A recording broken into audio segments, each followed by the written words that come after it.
What's going down? I'm Matt with Smoke Game Strong. We got another episode of the Smoke Show on the road. And today, special guest, Aaron Franklin. Oh snap, that's me. Here at his brand new restaurant, Uptown Sports Club. And Here we are. what a beautiful place. Thanks. I've seen it, for years here.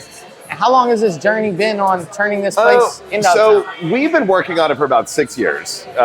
We own the building. It's got now. One of the things that took that long is that we were going through all the steps for local, state, and federal historical designation to really lock it in, because kind of the catalyst for this whole thing was just trying to save a cool little building. I mean, we've all driven by it. For years, it's been vacant since 1999. I, poked through the cracks in the windows, hoping can I build Franklin BBQ here? Moody looked at it for Mohawk. I mean, everybody in Austin is driven by this place practically. They're and it's don't tear it down, save the clock tower. Everybody's wanted it. So we've been fiddling with it for about 6 years. It was never really meant to be like a po' boy place or a brasserie or whatever. We just kind of let the building kind of tell us, and the building feels really New Orleans-y. I mean, it's got the corner entrance. It's from the mid to late 1800s. We can't really figure out when exactly it was built. But, it's just sitting in here with a dirt floor, and just barely a roof and these 4 walls and these old transom windows and all boarded up and graffiti and a bunch of weird dolls in here. This feels pretty gumbo-y. And gumbo's always kind of been my liquid brisket. I grew up eating etouffees and gumbos at my grandpa's house, and he was from Evangeline, Louisiana and stuff. So that was all, when I was a kid, he's the guy that really got me cooking. He was like, boy, get over here. Let me show you how to make a roux. What's a roux? Okay. And making pot roast and stuff like that. So it felt like a little bit of a no-brainer. It's oh my gosh, this is the building for all my favorite foods. It looks very New Orleans, that corner door. There's a place in LA, Philippe's. It's like the French dip sandwich. Heck, when I came in, literally the original. It's like the little I have to open up both doors because it's so it's the little doors. The little 20 and when I seen it, it's reminds me of the stuff on the floor. It has the they've got the shell. It has the sawdust. Or sawdust. Yeah, it has the sawdust. Right. So very old school, and that same corner. And they have telephone booths over there. Reminds me of the booths that are over there and stuff. So very similar vibes. Love old stuff. I love old Big stuff fan. too. Yeah, for sure. This place seemed like a good home for all of our favorite foods. It's got the raw bar, Crab Louie's, a little nod to San Francisco. It's got some Midwest Supper Club nods. What made you keep it open to being a 2 a.m. spot? Just because it's a nice bar. Okay. And really, I think. We serve, the kitchen closes at midnight, and then we switch to family meal after that. Nice. For industry workers, super cheap, kind of, scoop this, scoop of that kind of deal. Awesome. But it was always meant just to be a comfortable, all day spot. You can come and get espressos at 8 in the morning, get an early lunch, get something for breakfast maybe, have a work meeting, move into happy hour, move into dinner, stay late. Just, it can be, all day long. All day, all night. It's awesome. When I first looked it up, I was like, man, they open up at 8 a.m. What's wrong with these people? Jeez. And I remember when I saw you a couple weeks ago, you had an event, and you're like, go ahead, they're open till 2. We did come that night, Me, John Bates, Bruce, so you're like, go ahead, they're open. And we were like, well, let's go. So we came, had some drinks, had some food. It was a late one, but we were here till 1. Still feeling it. Still feeling I know. Yeah, it was a late night that night. You're like, well, they're open, so we came. So it was a great time. But yeah, man, such a great place. So it was built around the mid 1850s, 60s, you said? Somewhere in there, somewhere between 1850 and 1890. We don't really know. The records show, records of a building here. We've got some business records from, I think, maybe 1860 something ish. I saw a picture over there. It was a meat market. Was it? Yeah. So when it was back in the 1800s, it was a German meat market. Had the rails and stuff going back that way, and where that big window is back there, we didn't know it until we started working on the place. But at some point, I suspect maybe in the late 50s, they had filled in what had been a garage door. And I think that's where they brought the carcasses in. And then later on, after it was a butcher shop, it became a German bakery for a number of years, and went through a whole bunch of different owners and stuff. And I think that's where they sent their deliveries out. was from that. So we were able to make a big glass thing to kind of show the shape of that old bay. Find a little like track of where like the meat and carcasses used to come. Oh in no, there was something. nothing left. Nothing left of this building. So was this opening still? Was this an opening here? Or was there? This thing happened. This steel got put in, I think, in the early '90s when somebody had pulled out the original flooring, and then it was just dirt down here. But yeah, somewhere I guess in 1949. It opened up as a place called Sports Bar. That was kind of like post-war, just, blue-collar drinking joint, my kind of place. But it had like the wall that went down here, and at that point it had been split off with like a baker on one side and a upholstery shop on the other side. And then Sports Bar opened up in 1949, and then went through a bunch of different iterations. And somewhere, I think in the 70s, they opened up this area, and then it had pool tables over here and had the bar on that side. Huh. So was it called Uptown Sports Club? It was at the time? From 1949 on. It was always some version of that. It was like Sports Club, Sports Bar, Uptown Sports, whatever. So like a betting place or something like that? I just went through a bunch of different stuff. Okay. They have like some boxing matches in here. Oh, no way. I've heard from a bunch of neighborhood, people that would come through. It's like, I used to hang out here back in the 60s, or I used to work across the street, and I'll grab them a beer and be like, tell me stories, tell me all about it, and try to make notes and stuff. But yeah, I went through a bunch of different things, and it was just always kind of like, maybe not like a betting like sports place, but one of the slogans that they had was, you don't have to play a sport to be one. So of course we kept that too, because I definitely don't play sports. So who came up with, when the 6 years and, going through the build, when did you decide that it was going to be a New Orleans style? Well, and it's still not really a New Orleans thing. Okay. That's just kind of like the day menu, but it's like a Texas brasserie. Okay. It's kind of like what the intention is, but it's kind of, in my head, like all the dishes really fit together. You got like crab louis, you got wedge salads, you got raw bar, you got some po' boys, you got some gumbo, you got steak frites. We've got like a grilled fish on the menu at night. We've got like a big, just classic burger. I heard about the burger. Burger's rich. You guys very do rich. Creekstone Farms. What is it? You do like skirt and? It's skirt, ribeye cap, and brisket. It's mostly brisket, but it's the same cows that we're getting the Franklin briskets from. Yeah, Creekstone. So we form our patties and grind them up in Kansas. Okay, awesome. Yeah, so it's kind of, a little like New Orleans-y during the day, a little like brasserie, but kind of just like Texas-y. It's all through the lens of like, the crossover that is Texas barbecue pretty much. Yeah, for sure. Yeah, man. I didn't even really see the menu. I came with John and them. They ordered sandwiches, the po' boys. And then I seen and I had the gumbo. So I didn't see the full menu to see that it was, And only about like 2/3 of it's really on. We're still adding stuff. Oh. We're still working on the grill, still moving the hotline down. I'm very much still knee deep in building this place. Yeah. So any other ideas that are coming up on the menu that you're working on now? Yeah, we got a happy hour menu coming on here in a couple weeks. That'll be a lot of spritzes, martinis, grilled oysters, probably a pretty heavily discounted burger, like happy hour burger. Also got a kids menu we're working on. So that will have some fun kiddo stuff, which we can do kiddo stuff anyway, but like not to have like a real menu. And then just kind of adding in things. What's your favorite cocktail on the menu? Oh man, I think Negroni's kind of my classic. There's a Negroni AF on there that's kind of my preferred Negroni. Nice. I think I had a mezcal with cocktail. Oh, the Uptown? Yeah. That's delicious. Yeah, it was really good. Yeah, it was really cool glass. I like stuff cute like little that. Liquor. Yeah, it was really cool. Yeah, the cocktails are good, and I love a classic cocktail. I'm super duper like OG pre-prohibition classic cocktail guy. Nice. Yeah, me too. I'm a mezcal. When they have a nice mezcal, cocktail on the menu, I always shoot for that one first, and get some of them flavors, Heck yeah. But I've been on the rosés lately. I saw the wine. I think this wasn't there last time I was here. Oh, that used to be in the corner. I added that temporary raw bar last Tuesday. Oh, nice. That I built in my garage. Oh, nice. It's temporary. Yeah, man. You built a lot of stuff in, I'm guessing, right? Turns out. Yeah.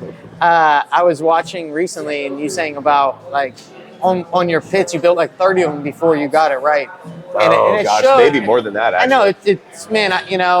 That shows the craftsmanship that you want it to be, right? Because I've had I really pits don't like to compromise quality. Yeah, I feel like some people push things out too fast. You know what I mean? And then they are not dialed in. And when I heard that, I was like, wow. I could see just by that pit running the fire management and growing system. up welding and stuff, you could probably look at those things and be like, oh, this is TIG. Whoa, that's a gnarly MIG. There's some beautiful stuff going on. But just watching the draw and how much little of a fire you need in your pit, that I can tell that it's so efficient. It took so much to, because I have some pits and I went through some pits that I got rid of and I'm like, it's just not efficient. I'm running huge logs, huge fire, and that's the thing. You shouldn't have to build a giant fire if the heat's not crossing the meat. Yeah, that's not good. So, any smoked meats on this menu?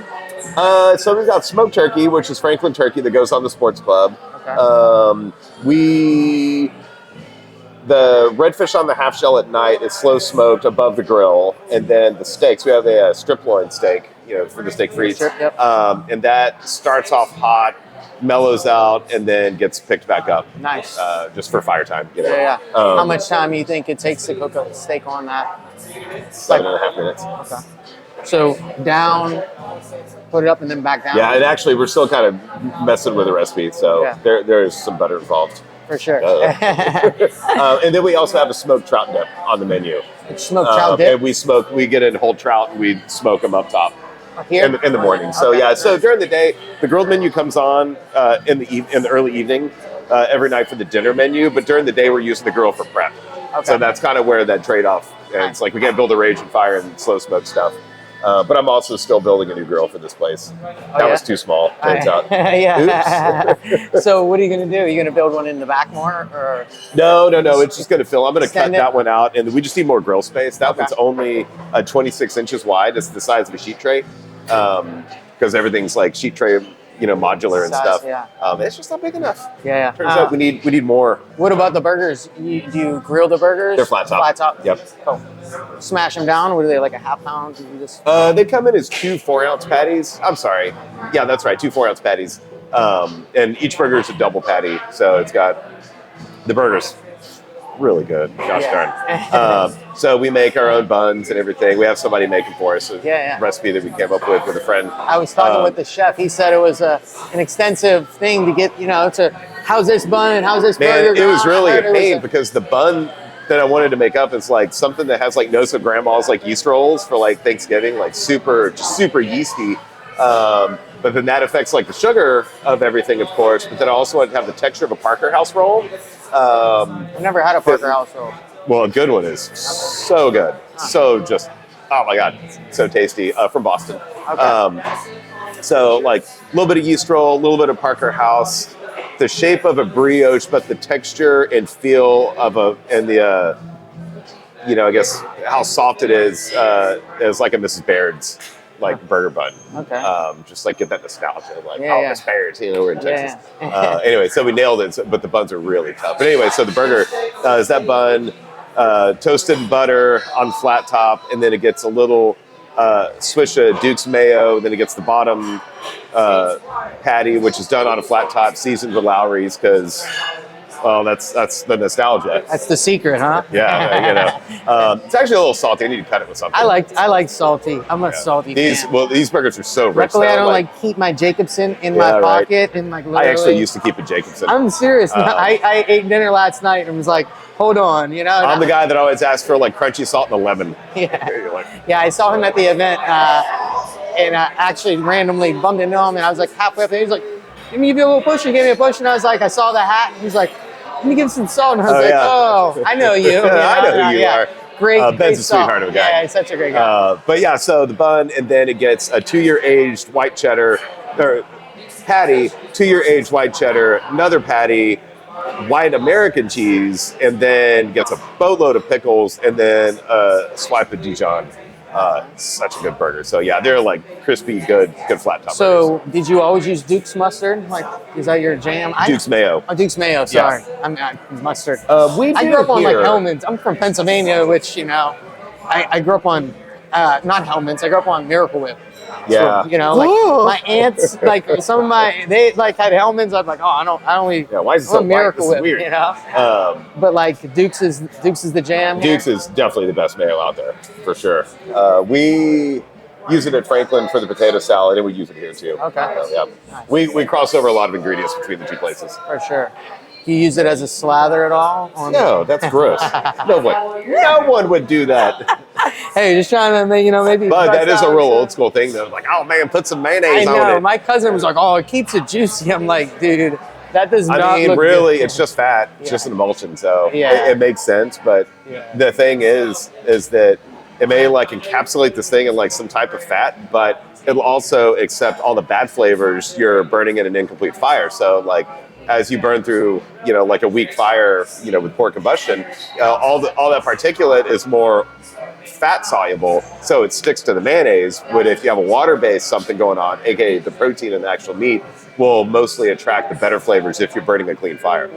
So yeah, mayo, thumbs down on mayo slathers. Hear that, guys? Thumbs down on the mayo slather. Yeah, got a lot of barbecue opinions. Yeah, right. Well, man, yeah, everything was great so far that I've had. I had a fried green tomato sandwich that night. Yeah, also. that's a fave. Did you add bacon? No, John's wife ordered it. She's a vegetarian, so I bit off of her sandwich. That's cool. That was That's nice. cool. So at least there was something on the menu. Yeah. Not, what I mean? Yeah, we actually have the beans. Have a fair bit of vegetarian stuff. We have a lot of salads. The fried green tomatoes, vegetarian. The rice and beans are vegan. There's a handful of other things. There's crudité for some snackage. But yeah. What's your favorite on the menu, like sandwich-wise? Man, I eat a Sports Club almost every day, but I think probably the hot roast beef is my favorite. But if I'm really feeling saucy, I'll get a shrimp po' boy. But I usually don't have the time to sit down. So like a Sports Club, I can just like take in the truck and eat it. Yeah. What's the deal with the roast beef? Is it Creekstone roast beef? So the hot roast beef. Oh, it's a hot roast beef. Well, so that we make both. We make cold for the Sports Club, and it's all Creekstones. That's about the best out there. Yeah. So the cold roast beef we dry brine for about 24 hours, and then we slow roast it in the oven. Then we chill it down and we slice on a deli slicer. Nice. So nothing special there. Just a bunch of salt. About 1.68%. And then the hot roast beef or chuck rolls that we also dry brine. Except we break them down into like individual sized roasts for better surface area. Dry brine them, let them air dry overnight, and then we sear them off. Then we deglaze the tilt skillet constantly, and then they braise in the oven. Oh, we also shove a bunch of garlic in there too, and then sear them off, and then braise them in veal stock in the oven until they're tender. And then the gravy is made with a super duper dark roux with fried garlic, fried Franklin brisket, and that's the debris for the gravy. So then we just build that up with the drippings from the roast beef that sits overnight. We scoop the fat off of that to make the roux for the gumbo. So it's got roast beef, nice. fat, beef fat all in there. Sounds like a great sandwich. There's some pretty rich stuff. What kind of cheese? Any cheese on the roast beef? No cheese on that one. Okay, nice. There's white American on the Sports Club. Nice. Any sauce on the roast beef? Just the gravy. Oh, and it gets a horseradish cream. Oh, okay, that's what I was wondering. Yeah. Okay, nice. Yeah. Yeah, I've been on. I already forgot. This place only been open 10 weeks. I forgot what's on the sandwiches. Yeah. That's what I was asking. It's like it's pretty new. She said 10 weeks. I knew it was. Yeah. Fairly new. But yeah, I'm all about that horseradish. It's so good. So good. So one day when we start doing prime rib specials, we'll just use that same horseradish sauce because it's totally a riff on Arby's. Yeah, I got like Terrius Major recently and like had it cold and was just slicing it thin and making sandwiches with it. It was Creekstone, Terrius Major, and I was just like, I'm like, man, what should I do with this? It was already cold, smoked kind of, and I was like, we can make sandwiches out of it. And I just had some horseradish, and I was like, wow, I've been on a kick on those recently. It's a little bit of arugula on it and stuff. Yeah, totally. Totally my jam. I like it. Yeah, I might have to go the hot roast beef next. Pretty good. On the menu here. Yeah, man, I was super inspired by Hot Luck, on another note. I'm glad you had fun out there. It was so fun. Great time. Well, it was definitely our best year yet. I haven't gotten the numbers back, but it was our biggest year. It was about the same size as last year, except I made the individual events a little smaller, just added an event to spread it out more. Okay. And I think that worked out really, really good. I mean, of course, the ranch is huge. Yeah, the ranch is huge. 2,500 people on something like 6 acres. Yeah, that place is big. Pretty ridiculous. Yeah. But yeah, I was really happy with the Friday event. Super happy with the Franklin event on Thursdays. Yeah, I was inspired, and I'm I'm an event thrower, but I love events, and I just love being at them, and I love promoting them. I mean, that's it. But I love a good event, and that thing was slam. It hurts when you're at an event that's dunk. not good, and you're just like, yeah. Oh, I just want to go move that for them. Oh, I'm gonna go work the door. Yeah. Kind of like when you work at a restaurant, you just like want to bust somebody else's table. Yeah. But as an attendee and as an event, promoter, goer, it was spot on. Awesome. From the food, Thank you so much. From the food and how the size of them all, you know what I mean? They were all fitting for where they were at. You know what I mean? They all. I spend a lot of time, working on that. Like I invite everybody, and I invite people that I know are friends, should be friends. Like really, I'm very careful with who I invite. And also, it's tricky because. For everybody that comes wants to keep coming back. I'm like, I know. I got to make room for some new up and comers. We can't just have the same usual suspects. I kind of like that's partially why I keep adding like little events. It's just to like kick out some of the homies over here, like make some room for some people over here and stuff. But yeah, like working on the menu stuff and I just we work so hard to keep everything so detailed and not like overly curated because that's not cool, but just enough to be like, okay, guys, this is what we're doing. Wear your cutoffs and flip-flops. We're here to hang out. You want to make hot dogs? Best chef in the world? Go for it, man. Yeah. That sounds like a rootin' tootin' good time. Like you said, the biggest part is, like telling your homies, you're like, hey, man, like, the other homies want to do it, it's hard to have too many. Yeah, when I was kind of going, it's like, hey, don't be upset when I don't ask you one year. I still love you. Yeah. But we just got to keep it fresh. And you're like, yeah, totally good. And for the most part, that's kind of worked out. Not very good, actually. You're like, oh, it's always, I know. It's like, okay, come on. I know. Even when I like release a lineup and like, I don't really tell much about it until I just come out with it, And then the people that did it before are like, yo, are you trying to add me? And I'm like, it's already, we're already, the flyer's done, the thing, we're already and the thing, actually, promo mode. What I kind of try to do is before we announce everything, because it's like 73 plus chefs from around the world coming in for this. And so much, we booked over 300 hotel rooms that weekend. I mean, it's like, for little old us, that's a lot. Are you going to like cap it? You like, it's when you're like, at 73, Yeah, it's about where it's going to stay forever. It's not going to get any bigger, really. Or like even trim, like, all right, we're going to do 50 and be like, because 50 is enough, but you're going to keep it around. I think it'll stay there, but we'll just start adding like little dinners and little, like, let people just kind of go off and do pop-ups and kind of fun stuff like that. And like cool. Maybe start bringing in some smaller things. But before I release the lineup, I go through this list, and I've already got invites out for next year. Like it's like I'm already working on it. I know. It takes all year. But I'll like tell somebody that's maybe going to go like, hey, I'm not going to invite you this year. I'll give them early heads up. Be like, hey, man, if I have extra flights and you want to come hang out, I'd love to have you come hang out and just come have fun. I know. Here's some tickets. Yeah. Here's a hotel room. And usually the economics don't really work out because it costs a lot to bring somebody in. But a lot of times people just come to hang out. And that's kind of the hot luck ways. And they end up helping their friends, or like I jump behind the line and help somebody cook something, or like everybody's just kind of in it as a community. We're all here to help each other. Yeah, so after my events, I'm like, listen, you're always invited to all of mine. I tell the chef, whether you just cooked at it. Now, not everybody's welcome to come back. You're like, but I'm always like, you're always more than welcome to come to any of the events. Even though, you might not be cooking at it, but you're always welcome. Yeah, come and hang out. You don't have to, cook at all of them. You know what I mean? And even my friends that 1, 2, and thing, like even this one coming up, I'm like, no, but you're gonna help just help. You help them at Hot Luck, you can help him, at this event. So I'm like, it's always like, because it's hard to when you want to keep it one size and not grow. And keep it right there. You just gotta keep. Well, that's the thing. To the you just start making that stuff big, it loses its magic. I know. It's like I appreciate you telling me. Even it's like not, you're like, it's just not worth losing the magic.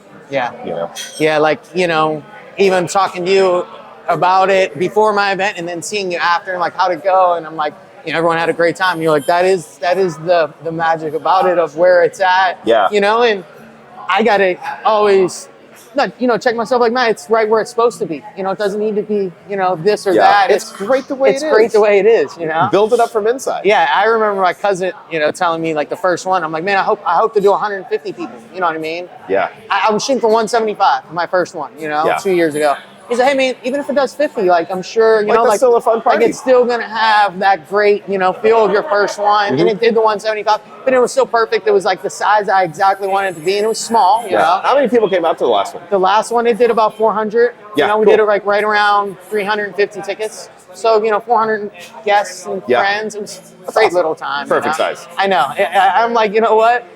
I'm gonna keep it there. And I'm just like, I don't need it to be something else and grow. I just want it to be what it is for now. And well, I mean, if you think about like just the growth of like businesses in this country and like everything's like bigger, better, like like corporate this and just like man, not cool. It's okay to stay small and just make it fun. That's why I even running into you and talking to you more.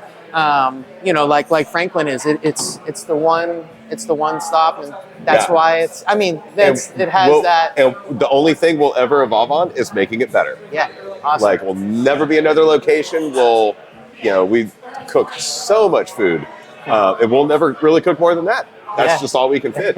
But that's also the magic. That's what makes it fun when you go to a place. You mentioned Philippe's. Like that's what makes going to a place like that special. That's what makes it fun to go to like Katz's up in New York or like.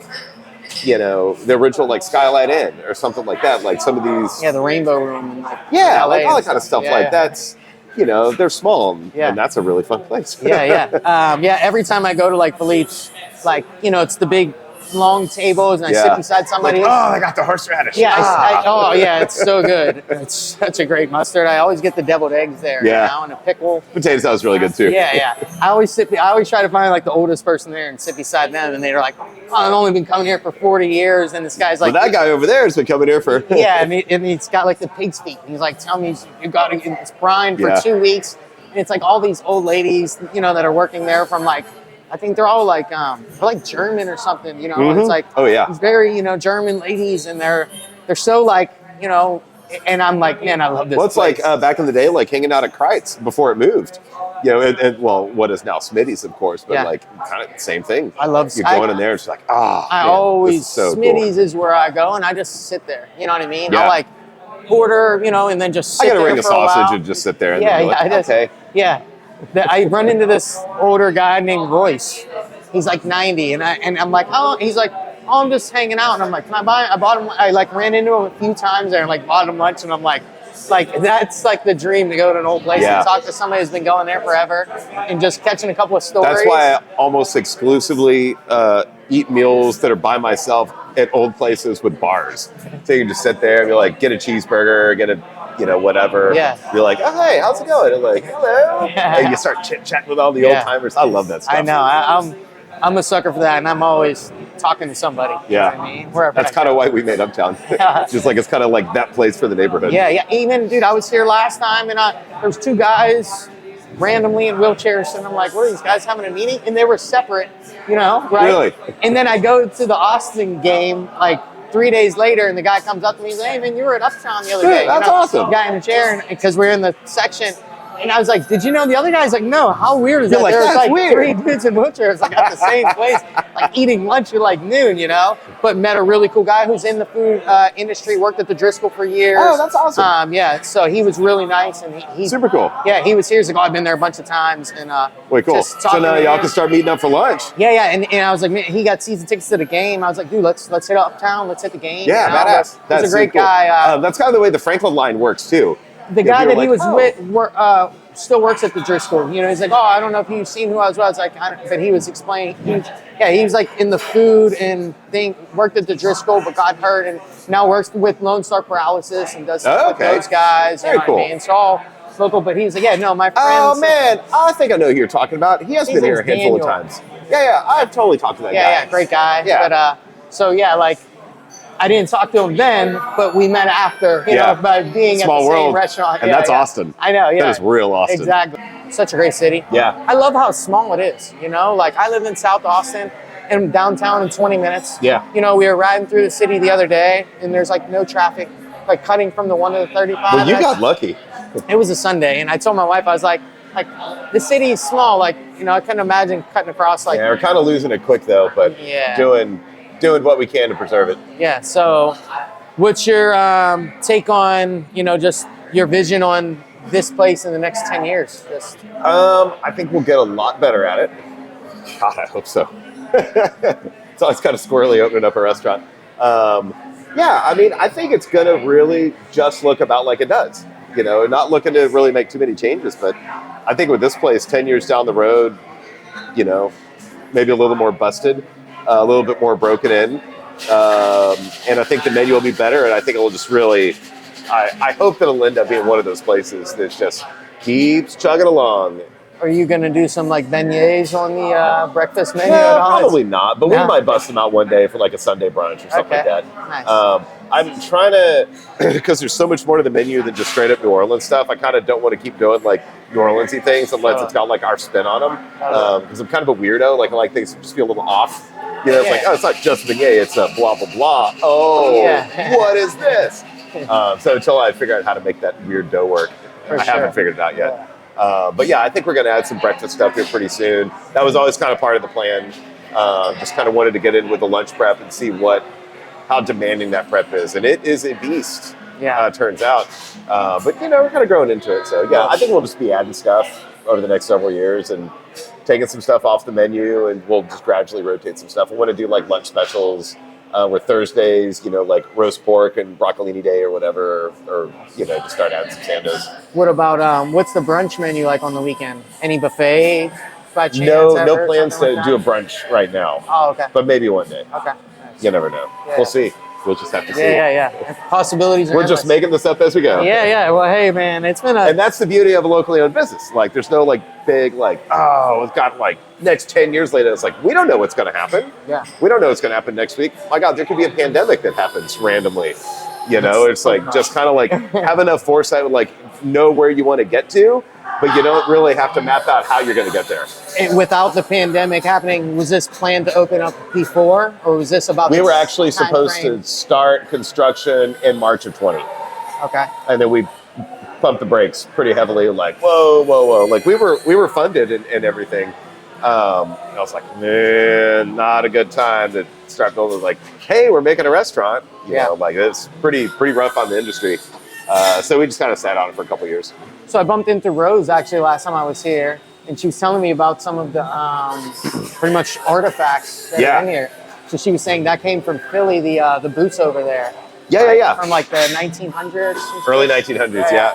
Awesome. Yeah, we found those and shipped them down. And some of these panels were originally from a bar from the early 1900s. We didn't have enough, so we made new ones. That's what she was saying. That's insane. But yeah, some of this stuff's pretty old. Pretty old. So it was the concept of trying to find some stuff that was just cool stuff reduce, reuse. Yeah. I like old stuff. So would she show it to you, and then like, you know, do you like pick it out? How it's kind of a lot of like text messages, like pictures, like, oh, hey, what do you think of this? Oh, that's cool. How much? Nope. Yeah, for They're sure. like, that's pretty cool. Hey, maybe I could build something like that. Let's buy this cheaper one and then add this. What about like these? Are they like them? Is that like original? And so the casement windows are original. Most of the frames in there were original. And then we made some of these doors we had to make custom to match some of the original doors that we had. So we just kind of piecemealed the remnants, but like the trim, the fluted trim that's on there was original. And then the front door is the only one that's really original that we restored. Awesome. And then did all the transoms over there. Of course, they didn't have glass in them, but we finished out some of the bars that had fallen out and stuff. But for the most part, they were fairly original. None of the hinges really existed because they were just nailed shut. So we found some hinges that sort of matched the original ones, and it's all like historically designated stuff. So we had to go through all the historical stuff. So that really kind of decided, like, you know, the color. I wanted the ceiling just to be the way it was. but we had to paint it because you have to restore things to back what they would have been when the building was built. Okay. To satisfy all the historical. So it's a needs. historical landmark. It is. Okay. Yeah, we've actually got the plaque. I haven't mounted it yet, but awesome. It feels good for us to be able to save something old and cool. What about Franklin? How long has that building been there? 1964 is when that was built. Okay. And we own it, so it's not going anywhere. So one day it will be a landmark, I'm sure. It will be a Philippe's, hopefully. Yeah, I'm sure. I mean, I don't think the building could last that long. Okay, yeah. Because, oh boy, it is not in good shape. So you've been pulling up here for years, Long doing time. work and getting in here. Yep, doing some stuff. At almost every construction meeting, working with architects on all the stuff. So I'm kind of a hands-on guy. Yeah. It's kind of my thing. Yeah. I like to learn stuff. Yeah. So. That's really cool. I mean, I'm always to know so much about you, and I like to know from the person, but it's really cool that you like to get your hands dirty and build everything, and you're not you're not just doing the menu and bouncing. You're very. No, I'm actually still building. We're building the new ladder for the bar that I was just picking up the steel pieces for this morning in Houston or Conroe. It's going up there. Got the ladder sitting at the shop that's all carbon steel and walnut that we milled, and it's freaking beautiful. It's so pretty. And then got the new raw bar sitting at the other shop, staged up. Just finished that temporary raw bar in my home garage. Building like the weight stations at home. Like we're in DIY. Yeah, nice. Keeping it pretty real. What kind of welder do you use? Is it like we use Miller-Matic. We have a 252 and a 210 at the shop, and then a little TIG. And then at home, I just bought it a couple weeks ago because the Hobart died. It's a Miller-Matic, like a 175, I want to say. It's the biggest one that plugs into a 120. Okay. But that's the home unit. I haven't messed with it too much. I built some sink brackets. I was going to say, what do you need a welder at home for? You have a shop too. It's true. Well, the shop's busy. So there's no room for me anywhere. Yeah. So you got to find your... And of course, whenever I'm going to rebuild, that old hot rod in the garage at home, I'm going to need a welder. Do you have a hot rod? I have an old truck that I've been working on for a long time. What year? It's a 51 Ford F1. Got a French block flathead in it and redone all the chassis and drivetrain and all that stuff. Nice. So I need to work on the body pretty bad. It shakes and rattles like crazy. Yeah, my dad. I'll get around to it one day. Yeah, my dad had a 37 Chevy growing up, big fenders. Heck yeah. Yeah, I really got my sights set. I don't know if I'm ever going to get another car. Yes, I am. But I really kind of, mid, like 32 to like 1941. Just I love that year range so much of cars. Yeah, me too. Oh my gosh, so cool. Yeah, a little, with the little seat in the back or something, those are so cool. Little booster in the back, Yeah, get like a little, like an early 40s Lincoln Zephyr or something. That would be really fun. Yeah, one day I want to get, I had a 64 Impala before, so I'm an old car guy, I'd like to get an old truck, Yeah. Just, throw my chair in the back, just roll around and something. That'd be so cool to just build like a tailgate liftgate kind of thing. That was looked original. That just rolls it out. Yeah. Almost to the side even, just or have like a mechanical red carpet that rolls out and some kind of they have like little grab things that but yeah, just a little roll out instead of the tailgate being in the back, little on the side. Pull it right around. I'll help you build that. Yeah. Sounds like a lot of fun. Okay, well, there we go. Found the builder. But yeah, and then just I mean, it might fall apart immediately and after then you build it, but haul like a cool pit, you know what I mean? Drops down and stuff, a little airbag pit, Yeah. So yeah, man. One day. One of these days. I feel like they don't. I follow this guy. His name's like the old truck guy, but get stuff from Oklahoma, rescuing stuff. Oh yeah. And I'm surprised nobody builds like an old. A pit that is in a old truck bed. You know what I mean? Like a truck bed flips down and that be the trailer. I've kind of thought about big that fenders before. And stuff. Thought about it. That's a lot of work. But yeah, for me, I was like, that's maybe a little too close to a fuel source. I was just thinking, if you took an old bed and then just use that as the trailer and say flip down inside, and then there's a pit. Well, never say never. I won't necessarily say that I've maybe started a trailer project with old fenders on it. It's kind of, I think, what you're talking about a little bit. But I see him selling parts or like just the bed, and I'm like, that would be a really cool like pit, you know? Yeah. Like I just picture it as like just something flipping out, and then you see the pit like behind it, and you're like, oh, that's in the bed. It's a solid transition too, because I feel like a good barbecue pit's kind of like a rat rod. Yeah, exactly. You know, that's what, like piecing stuff together, and just making it work. Has that rustic look, and it's the bed of a truck, but it got a pit in it. You know? It's just, I think it'd be cool if I had an old truck, and then that was like the trailer being like an old truck, bed, and then have that in the back. Yeah. Love to build that too. Yeah. Oh man. So yeah. Yeah, the food was great. We already had to film it all, so cool. We had some bites and stuff. Nice. So yeah, man. Thanks for coming. Man. Well, for sure. All right, that's it for the smoke show at Uptown Sports Club. Thanks, Aaron, for having us. For sure. Go hang out. Listen, guys, if you're here in Austin, come see this historic place. Great food. Maybe you'll run into this guy cooking some food in the back. I'm probably having an Aperol Spritz and a cheeseburger at the bar. Yeah, you might see him at the bar, nonetheless. But thanks again, man. Dude, good hanging out. Appreciate you. Heck yeah. Till next time.